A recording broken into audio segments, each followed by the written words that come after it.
pour changer une seringue sur le pouce-seringue, voici les étapes à suivre.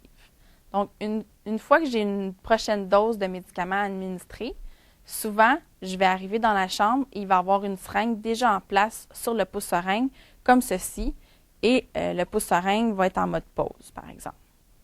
Donc, je vais le mettre en pause. Donc, quand j'arrive dans la chambre, je vois qu'il y a une seringue d'antibiotiques qui était probablement la dernière dose administrée. Je veux changer la seringue.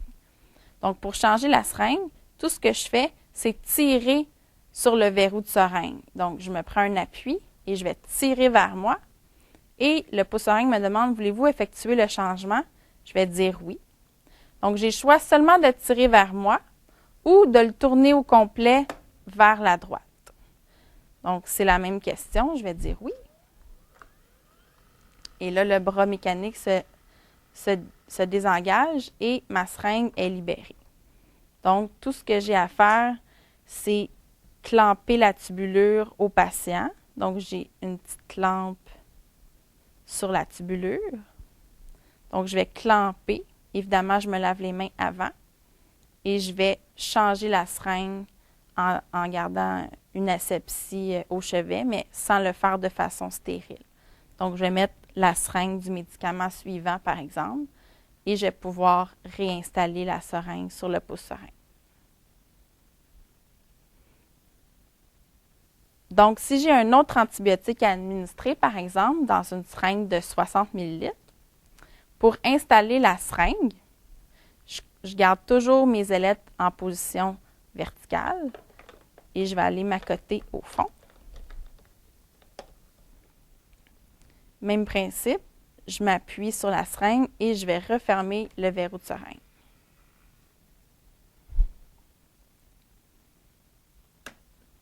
Je referme la porte.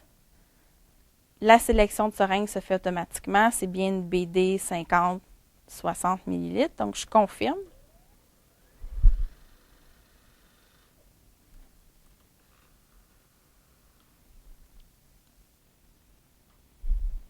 Évidemment, ne pas oublier de déconnecter le patient avant de purger. Je n'ai pas besoin de faire la purge parce qu'elle est faite avec mon rinçage du médicament précédent. Je vais dire non. Et là, le médicament que je vais administrer s'appelle vancomycine. Donc, pour ce faire, je dois changer le médicament qui est affiché avec la fonction menu. Donc, je vais appuyer sur C. La pompe me demande, voulez-vous utiliser la dernière thérapie? Je vais dire non, parce que j'ai un nouveau médicament. Utilisation de la bibliothèque, je vais dire oui. Donc, par exemple, si je suis toujours à l'unité de chirurgie, je vais aller dans la bibliothèque de l'unité de chirurgie et je vais aller chercher vancomycine. Vancomycine, je suis à V, donc je peux aussi aller chercher le V en utilisant la flèche du haut et je tombe sur vancomycine. Vancomycine, il n'y a pas de temps décrit à l'écran, il n'y a pas de concentration parce qu'il y a beaucoup de solutions possibles et c'est un médicament antibiotique qu'on doit absolument rediluer. Donc, je vais confirmer que je veux de la vancomycine. Donc, on ne me demande pas de poids. J'ai une ordonnance de médicaments de vanco à rediluer dans 45 ml. Donc, c'est toujours les paramètres VAP et temps qu'on veut entrer dans le pouce-seringue pour administrer un antibiotique. Je vais aller entrer un volume à perfuser, qui est mon volume de dilution totale, donc 45.